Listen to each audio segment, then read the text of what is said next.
ഇതല്ലേ സി? ആണ്. A B സിയിലെ സി. ഇനി അതിൻ്റെ താഴെ സി എന്ന് എഴുതിയിട്ട് അതിൻ്റെ താഴെ ചെരിച്ചൊരു വര കൊടുത്താൽ ഹംസായി. മനസ്സിലായോ? നമുക്കൊന്ന് പാടി നോക്കിയാലോ അത്?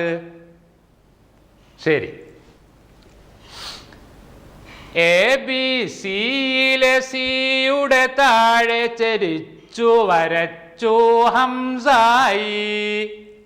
എന്ത്? എ ബി സിയിലെ സിയുടെ താഴെ ചെരിച്ചു വരച്ചു ഹംസായി. എ ബി സിയിലെ സിയുടെ താഴെ ചെരിച്ചൊരു വര കൊടുത്തപ്പോൾ ഹംസായി. A B